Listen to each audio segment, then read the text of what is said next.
오늘 우리 예수님의 기도 14번째 시간인데요. 오늘 말씀을 통해서 예수님이 가르쳐 주시는 기도의 아주 중요한 교훈들을 잘 배울 수 있게 되기를 주님의 이름으로 축복합니다. 예수님이 직접 가르쳐 주시는 기도에 대한 말씀이에요. 자, 오늘 말씀은 우리가 잘 아는 말씀이죠. 소위 바리새인과 세리의 기도입니다. 바리새인과 세리의 기도를 대조하셔서 기도는 이렇게 해야 된다라고 가르쳐 주셨는데, 오늘 이 비유를 통해서 예수님이 우리에게 가르쳐 주시는 기도의 아주 큰 교훈, 결론적으로 말하면 14절 말씀이에요. 다시 읽겠습니다. 시작. 내가 너희에게 이르노니 이에 저 바리새인이 아니고 이 사람이 의롭다 하심을 받고 그의 집으로 내려갔느니라. 무릇 자기를 높이는 자는 낮아지고 자기를 낮추는 자는 높아지리라 하시니라. 아멘. 자, 주님이 오늘 말씀을 통해 주시는 기도에 대한 교훈, 한마디로 말하면 뭐예요? 자기 높이는 자는 하나님 앞에서 낮아질 거고, 자기를 낮추는 자가 하나님 앞에서 높아질 거다. 하나님 앞에서 겸손하게 기도하는 게 얼마나 중요한가 하는 것을 말씀하는 거예요. 하나님 앞에 우리가 기도하러 나갈 때 기도에 대한 또는 기도자의 자세에 대한 토대, 기초는 뭐가 되어야 되느냐? 겸손이 되어야 된다라는 것을 말씀하는 겁니다. 기도자의 출발은 겸손함이 되어야 된다. 자, 금방도 봤던 것처럼 하나님 앞에서 의롭다 하심을 받고 내려간 사람은 바리새인이 아니고, 모두가 다 인정하는 엄청난 죄인인 세리가 오히려 하나님 앞에 의롭다 하심을 받고 내려갔는데, 자, 그러면 도대체 바리새인의 기도는 뭐가 문제고, 또 세리는 어떤 면에서 하나님 앞에 의롭다 인정을 받고 내려갔는지 우리 주님의 말씀을 들어보도록 하겠습니다. 자, 예수님은 먼저 9절에서 바리새인의 잘못된 기도를 이렇게 말씀하시죠. 자, 9절입니다. 시작. 또 자기를 의롭다고 믿고 다른 사람을 멸시하는 자들에게 이 비유로 말씀하시되. 자, 오늘 비유를 통해서 가르쳐 주시는데, 이건 누구에게 하시는 말씀이라고요? 자기를 의롭다고 믿고 다른 사람을 멸시하는 사람들에게 이 비유를 가르쳐서 그렇게 하면 안 된다라고 가르쳐 주시는 거예요. 뒤에도 보면 여러분, 바리새인의 기도의 잘못된 점이 뭐냐 하면 바로 그거라는 거죠. 자기 자신은 옳다고 믿고 다른 사람들은 잘못됐다고, 저렇게 신앙생활 하면 안 된다고 그렇게 멸시하는, 판단하고 정죄하는, 이게 문제다라고 하는 것입니다. 자, 11절 12절의 바리새인의 기도에 그게 그대로 드러나고 있습니다. 보겠습니다. 시작. 바리새인은 서서 따로 기도하여 이르되, 하나님이여, 나는 다른 사람들 곧 토색 불의 간음을 하는 자들과 같지 아니하고 이 세리와도 같지 아니함을 감사하나이다. 나는 일회에 2번씩 금식하고 또 소득의 11조를 드리나이다 하고. 이게 바리새인의 기도의 내용이죠. 자, 바리새인의 기도의 첫 번째 문제는 뭐냐? 11절이죠. 그죠? 하나님이여, 나는 다른 사람들 곧 토색 불의 간음, 한마디로 말하면 죄 짓는 자들과 같지 않습니다. 나는 좀 다릅니다. 나는 저 사람들, 또 이 세리, 이렇게 얘기해요. 그죠? 이 세리와도 같지 않고 나는 하나님을 바로 섬깁니다. 그런 거죠. 자, 바리새인의 기도 첫 번째 잘못된 거 뭐냐? 다른 사람을 판단하고 정죄하고 있다는 데에 문제가 있다라고 하는 겁니다. 그 세리를 뭐라고 표현했다고요? 이 세리라고 표현했다고요. 이 세리. 그러니까 뭐예요? 지금 한 성전 안에 올라와 있는 이 사람을 가리키는 거예요. 일반적인 사람을 가리키는 게 아니고, 함께 하나님 앞에 나와서 하나님을 섬기는 믿음의 형제죠. 근데 그 사람을 지칭해서 하나님 나는 저 사람 같지 않습니다. 되게 죄짓고 살거든요. 나는 저 사람 같지 않습니다. 이렇게 그 사람을 판단하고 정죄하면서 자기는 그 사람보다 훨씬 더 예수를 잘 믿는다고 생각하면서 기도하는 이 자세가 절대 하나님 앞에 잘못된 거다 라고 말씀하신다는 거예요. 절대 이런 사람 되면 안 된다. 주님의 말씀입니다. 여러분, 우리가 형제의 믿음이 연약하거나 부족하거나, 아니 설사 형편이 없다고 해도 어떻게 해야 됩니까? 어떻게 예수를 저렇게 믿어? 이렇게 하면 안 된다는 거죠. 여러분, 믿음이 다 차이가 있어요. 교회 나온 시간도 차이가 있고요. 또 시간이 오래됐지만 또 성숙도도 차이가 있고 다 달라요. 그러나 하나님께서 우리에게 가르쳐주시는 말씀은 뭐예요? 먼저 믿은 사람, 내지는 믿음이 더 큰 사람, 성숙한 사람이 믿음이 연약한 사람들을 잘 도와줘야 되는 거죠. 그들이 믿음으로 잘 성장할 수 있도록 기도해주고 도와주고 그렇게 해야 되는데, 그럴 생각 안 하고 저 사람하고 내 사람, 나하고 믿음 비교하고 판단하고 정죄하고, 절대 이렇게 해서는 안 된다고 하는 것입니다. 여러분, 판단과 정죄는 누구만 하는 거예요? 하나님만 하시는 거예요. 믿습니까? 네. 절대 우리가 가슴에 새겨야 돼요. 판단과 정죄는 하나님만 하는 거예요. 내가 판단과 정죄를 한다 그럼 내가 누구 자리에 서 있는 거예요? 내가 하나님 자리에 서 있는 거예요. 큰 죄다라고 하는 것이죠. 그래서 마태복음 7장에 예수님이 이렇게 말씀하셨어요. 시작. 비판을 받지 아니하려거든 비판하지 말라. 너희가 비판하는 그 비판으로 너희가 비판을 받을 것이요 너희가 헤아리는 그 헤아림으로 너희가 헤아림을 받을 것이니라. 비판을 받지 아니하려거든 비판하지 말라는 거예요. 너희가 비판하면 그 비판으로 너희가 비판을 받을 거라는 거예요. 여기서 비판을 받는다라고 할 때요, 요거는 이 신적 수동태라 그래서요, 우리가 다른 사람을 비판하면 다른 사람에게서 비판을 받는다라고 하는 얘기가 아니라, 우리가 다른 사람을 비판하면 어떻게 해요? 하나님으로부터 그 비판을 받게 된다라는 거예요. 자, 근데 물론 여기서 먼저 점검 하나 짚고 넘어갈 게 있어요. 저게 비판이라고 쓰인 단어의 헬라어는 크리노인데, 저는 비판이라고 번역하기보다는 판단, 정죄 이렇게 번역하는 게 더 정확해요. 여러분, 사회 사람들도요, 건강한 비판이 있다고 얘기해요. 그죠? 비판이 다 나쁜 게 아니에요. 건강한 비판이 있어요.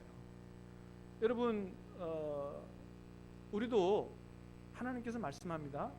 하나님이 기뻐하시고 선하시고 온전하신 뜻이 무엇인지 분별하라 말씀하시잖아요. 그러니까 우리가 잘 분별하려면 비판할 수 있어야 돼요. 옳고 그름을 잘 비판해야 분별이 돼요. 그러니까 우리가 악에 빠지지 않기 위해서, 또 다른 사람을 도와주기 위해서 그게 분별하고 비판하는 것은 건강하고 좋은 거예요. 그걸 얘기하는 게 아니고 뭐예요? 판단하고 정죄하는 거죠. 이건 뭐예요? 안 된다고 낙인 찍는 거죠. 넌 나쁜 놈이라고. 안 된다고 낙인 찍는 거죠. 잘하고 잘못하고도 분별할 수 있어요. 잘못한 부분에 대해서는 어떻게 해요? 형제가 죄를 범한 것이 드러나거든 온유한 심령으로 바로 잡을 수 있는 비판과 분별이 있어야 되는 거죠. 그걸 얘기하는 게 아니고 판단하고 정죄하는 것을 이야기하는 것입니다. 판단과 정죄는 안 된다는 거예요. 판단과 정죄는 하나님만 하는 거예요. 우리가 그렇게 하면 누구로부터? 하나님으로부터 우리가 그렇게 판단을 받고 정죄받게 될 것이다. 그래서 바울은 자기 자신도 판단하지 않으려고 했습니다. 자, 고린도전서 4장 말씀 3절에서 5절까지 시작. 너희에게나 다른 사람에게나 판단받는 것이 내게는 매우 작은 일이라. 나도 나를 판단하지 아니하노니 내가 자책할 아무것도 깨닫지 못하나 이로 말미암아 의롭다함을 얻지 못하노라. 다만 나를 심판하실 이는 주시니라.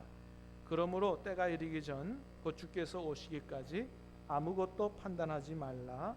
그가 어둠에 감추인 것들을 드러내고 마음의 뜻을 나타내시리니 그때 각 사람에게 하나님으로부터 칭찬이 있으리라. 아멘. 바울이 얘기합니다. 나도 나를 판단하지 아니한다. 다만 나를 심판하실 이는 누구다? 주님이시다. 그래서 주께서 오시기까지 아무것도 판단하지 말라. 그때에 각 사람에게 하나님으로부터 칭찬이 또는 판단이 있을 것이다. 그랬습니다. 그래서 우리가 다른 사람 판단하고 정죄해서 절대 안 되고요.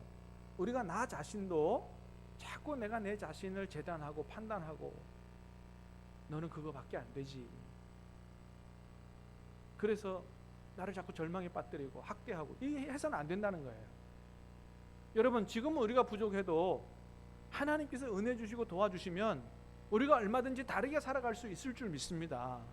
그래서 우리는 우리의 부족한 능력 또는 내가 자꾸 죄 짓는 거 이런 것 때문에 자꾸 이렇게 우리를 가두고 정죄하고 판단하고 이렇게 해서는 안 된다는 거예요. 주님이 오실 때까지 우리는 주님을 바라보고 믿음을 가지고 기도하면서 그렇게 나날이 성장하고 주님을 닮아가는 이런 삶을 살아야 되지. 다른 사람 판단하는 건 절대 안 되고 나조차도 그렇게 판단하고 정죄하는 그런 삶을 살아서는 안 된다는 것입니다. 그래서 고린도전서 13장에서는 사랑을 뭐라고 얘기합니까? 시작. 모든 것을 참으며 모든 것을 믿으며 모든 것을 바라며 모든 것을 견디느니라. 모든 것을 믿으며 모든 것을 바란다는 거예요. 판단하고 정죄하고 낙인 찍고 하는 게 아니고 잘 될 거다. 될 수 있다. 하나님이 은혜 주시면 하나님이 도와주시면 얼마든지 변할 거다 라고 하는 기대와 소망을 갖는 게 이게 믿음이고 사랑이지, 판단하고 정죄는 사랑이 아니다 라고 하는 것입니다. 자, 이 바리새인의 기도 첫 번째 문제는 뭐라고요? 다른 사람과 자기를 비교하고 판단하고 정죄하는 잘못이 있다. 두 번째는 자기 자랑과 자기 의로 가득 차 있는 기도를 하고 있다는 거죠. 12절 시작. 나는 일해에 2번씩 금식하고 또 소득의 11조를 드리나이다 하고. 자, 일주일에 몇 번씩 금식해요? 2번씩 금식해요. 그리고 뭐도 드려요? 11조도 드리죠. 여러분, 이 정도 열심이면 신앙생활 잘하는 거 아니에요? 일주일에 하루도 아니고요, 한 달에 하루도 아니고요, 일주일에 2번씩 이틀씩 금식하면서 이렇게 신앙생활 대단히 열심히 잘하는 거죠. 근데 설사 신앙생활을 열심히 잘한다고 해도 문제는 뭐예요? 그게 자기의 의가 되면 안 된다라고 하는 겁니다. 여러분, 신앙생활 여러분이 아주 열심히 잘하고 모범이 되고 해도 여러분 그게 여러분의 의가 되지 않게 되기를 주님의 이름으로 부탁드립니다. 이게 자기 자랑이 되고 자기 의가 되면 안 된다는 거예요. 내가 아무리 기도 열심히 하고 봉사를 잘한다고 해도 내 의가 되면 안 되고, 또 그거 가지고 나는 이만큼 하는데 저거 뭐야 저렇게 해가지고 무슨 장로고 무슨 권사고 무슨 집사고 이렇게 판단하고 정죄해서는 절대 잘못되는 거다. 그렇게 해서는 안 된다고 하는 것입니다. 옛날 있던 교회에 그런 분이 한 분 계셨어요. 새벽 기도가 끝나면 딱 일어섭니다. 일어서서 뒤로 쫙 돌아봐요. 한참을 돌아봅니다. 왜 돌아볼까요? 누가 나왔나 누가 안 나왔나 그거 보는 거죠. 왜 그렇게 하셨는지 모르겠어요. 안 나온 사람 위해서 내가 더 열심히 기도해야지. 이렇게 하면 참 좋을 텐데. 근데 그러시진 않은 것 같아요.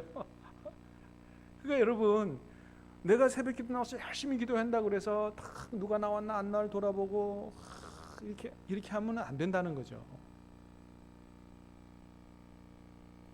내가 아무리 잘한다고 해도 그게 나의 의의가 될 수 없다는 거예요. 나의 의의가 되면 교만에 빠지게 되는 것이죠.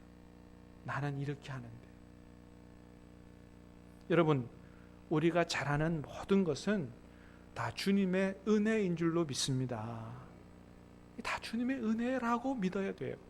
그래서 내가 잘하면 잘할수록 이게 내 의가 되고 내 교만이 돼서는 안 되고 더 하나님 앞에 겸손하고 나를 이렇게 하도록 하신 분은 하나님이시니 은혜 주신 분이시니 감사하고 더 찬양하고 더 겸손하고 이렇게 해야 되는 것이죠.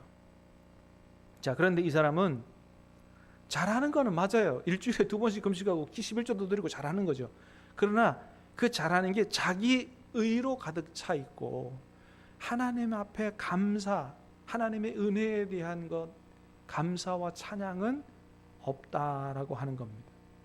한번 나오는 감사조차도 다른 사람과 비교해서 자기의 우월감으로 인한 감사다. 잘못된 것이죠. 여러분, 참된 기도에는 하나님의 은혜에 대한 감사와 찬양, 그 다음에 자기 죄를 간구하고 용서받기 원하는 그런 죄 용서의 기도가 있는 줄로 믿습니다. 그게 진짜 기도예요. 여러분, 우리가 아무리 하나님을 잘 섬겨도요, 죄가 있기 마련이에요. 행위가 아무리 깨끗해도요, 우리의 마음과 생각까지 완벽하게 깨끗할 수는 없어요.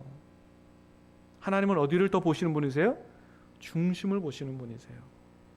우리는 그래서 늘 하나님 앞에 나는 죄를 범할 수밖에 없는 사람임을 인정하고 죄 용서를 간구하는 하나님 앞에 낮은 자세로 하나님 앞에 겸손하게 나가 기도하는 이런 삶을 살아야 되지, 내가 뭘 좀 잘한다고 해서 하나님 앞에 우쭐하고 교만해서 그렇게 하면 절대 안 된다라고 하는 것이죠.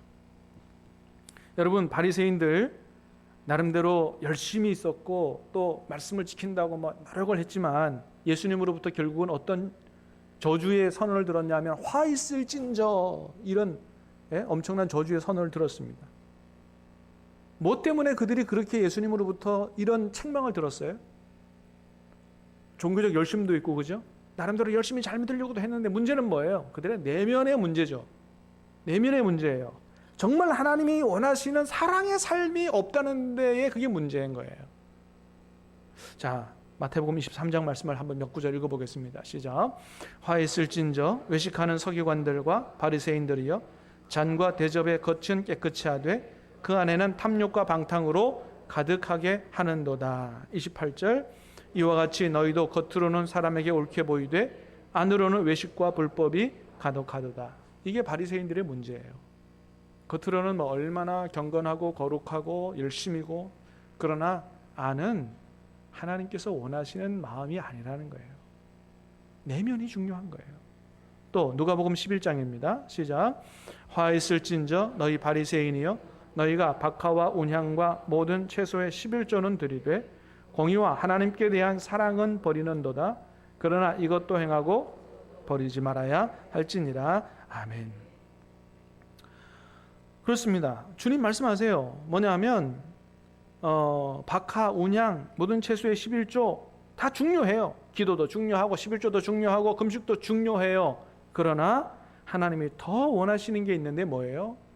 공의와 사랑이라는 거예요. 하나님 앞에서 바르게 사는 거, 또 어려운 사람들을 긍휼히 여기는 마음과 도와주는 삶, 이 사랑의 삶이 정말 주님이 원하시는 거예요. 그런데 종교적인 열심은 대단해요. 그런데 주님께서 원하시는 내면과 삶은 하나님의 뜻과는 거리가 먼 사람들이었다. 그래서 외식하는 서기관과 바리새인들이라고 주님이 책망하신 것이죠. 여러분, 우리가 설사 내면과 삶까지도 하나님께서 원하시는 대로 잘 한다고 해도 나의 의가 돼서는 안 되는 줄로 믿습니다. 모든 것이 하나님의 은혜요, 하나님 앞에 영광을 돌려야 되는 제목인 줄로 믿습니다. 그건 하나님의 통치로 말미암은 하나님의 의고 하나님께서 맺어가는 열매시기 때문에 우리가 그렇게 해야 된다고 하는 것입니다. 자, 그런데 바리새인의 문제는 뭐라고요? 하나님의 은혜는 잊어버리고 자기 의에 빠져 다른 사람과 비교하면서 판단하고 정죄하는, 이것이 문제였다. 여러분, 사실 우리가 많은 사람들과 함께 어울려 살아가면서 다른 사람과 절대 비교하지 않는다. 사실 어쩌면 이게 불가능할 수도 있어요. 다른 사람과 함께 살아가기 때문에 비교하는 게 어쩜 비교하기 마련이라고 얘기할 수 있어요. 자, 그런데 굳이 비교하려면 다른 사람과 비교하는 게 아니고 우리는 누구와 나를 비교해야 되느냐? 하나님의 말씀에 나온 믿음의 위인들과 나를 비교해야 되고 예수님과 나를 비교해야 된다. 여러분, 우리가 비교의 대상을 잘 찾는 복이 있게 되기를 축복합니다. 믿음의 위인들을 보면서 또 주님과 나를 비교하면서 아직도 내가 부족하구나 라고 깨닫고 더 기도하게 된다면 이게 우리에게 오히려 복이 되는 것이죠. 절대 다른 사람과 비교해서 우쭐한 우월감에 빠진다든지 내지는 또 열등감에 빠진다든지 이렇게 해서는 안 되고 우리는 주님과 비교하고 주님을 닮아가는 삶을 살아야 된다. 자, 두 번째입니다. 반면에 하나님 앞에 의롭다고 인정받고 내려간 세리는 어떻게 기도했느냐? 13절 시작. 세리는 멀리 서서 감히 눈을 들어 하늘을 쳐다보지도 못하고 다만 가슴을 치며 이르되 하나님이여 불쌍히 여기소서 나는 죄인으로소이다 하였느니라. 세리가 어떻게 기도했습니까? 세리는 멀리 서서 감히 눈을 들어 하늘을 쳐다보지도 못하고 겸손으로 시작하죠. 그죠? 겸손으로 시작하죠. 다만 가슴을 치며, 여러분 가슴을 치며 기도했다고 하는 것은 뭘 얘기하는 거예요? 지금 세리의 기도가 어디서 나온다? 가슴에서 나온다는 거예요. 그렇죠? 여러분 가슴에서 나오기 때문에 가슴을 치는 거죠. 여러분 진정한 기도는 입에서 나오는 게 아니에요. 어디에서 나오는 거예요? 가슴에서 나오는 것이죠. 머리에서 나오는 게 아니고 입에서 나오는 게 아니고 가슴에서 나오는 기도가 진짜 기도죠. 여러분 우리가 오늘 많은 기도하지 않더라도 단 한마디 두마디라도 가슴에서 나오는 진정한 기도를 들을 수 있게 되기를 축복합니다. 하나님 이런 기도를 원하시는 거예요. 그래서 시편 51편에 보니까 무슨 말씀이 있어요? 시작. 하나님께서 구하시는 제사는 상한 심령이라 하나님이여 상하고 통회하는 마음을 주께서 멸시하지 아니하시리이다. 진정한 이 마음, 아프면 아픈 대로, 힘들면 힘드는 대로 그대로 내 마음을 주님 앞에 내어놓고 하나님 앞에 자비를 구하고 기도하는 거, 그거 하나님께서 원하시는 것이죠. 자, 또 세리가 어떻게 기도해요? 나는 죄인이로소이다. 그렇게 기도하죠, 그죠? 나는 죄인이로소이다. 헬라어 원어에 보면요, 그 죄인 이렇게 돼 있어요. 그 죄인, 하마로 톨로라고 해서 하나님 나는 그 죄인입니다. 이렇게 기도했다는 거예요. 이게 무슨 의미냐 하면 하나님께서 보시는 그 최악의 죄인, 그게 바로 납니다. 그렇게 정말 하나님 앞에서 자기가 정말 죄인인 것을 인정하고 하나님의 은혜와 긍휼이 없이는 내가 살아갈 수 없습니다라고 기도하는 이런 기도를 지금 드리고 있다는 것이죠. 그렇습니다. 세리가 정말 큰 죄를 진 거 맞아요. 큰 죄를 진 게 맞는데 그럼에도 불구하고 하나님 앞에 인정받고 의롭다 인정받고 내려간 이유는 뭐냐 하면 정말 자기의 죄인됨을 인정하고 진심으로 뉘우치며 하나님의 은혜와 긍휼을 구하며 정말 가슴을 치면서 낮은 자세로 하나님 앞에 나아가 기도했기 때문에 오히려 응답을 받고 은혜를 입고 돌아갔다라고 하는 것입니다. 여러분 겉으로 볼 때는 바리새인이 하나님 잘 섬기는 사람이고 죄인은 엄청난 죄인이지만 하나님 앞에 다른 기도의 응답을 받고 내려갔다고 말씀하십니다. 여기에서 주님이 원하시는 참된 기도가 어떤 기도인지를 우리가 알게 되는데, 첫 번째는 참된 기도는 자기의 의나 종교적 열심을 자랑하지 않는다는 거예요. 두 번째는 참된 기도는 다른 사람을 판단하고 정죄하지 않는다. 세 번째는 참된 기도는 하나님의 은혜에 대한 감사와 찬양이 있다. 네 번째는 자신의 죄를 인정하고 자기를 낮추며 용서의 은혜를 간구하는 기도다. 그리 어렵지 않게 주님께서 말씀하시는 교훈을 우리가 깨달아 할 수 있습니다. 깨달아 한 그대로 잘 실천함으로 항상 하나님 앞에 하나님 기뻐하시며 응답하시는 기도자가 될 수 있게 되기를 주님의 이름으로 축복합니다. 자, 찬양하고 기도하겠습니다.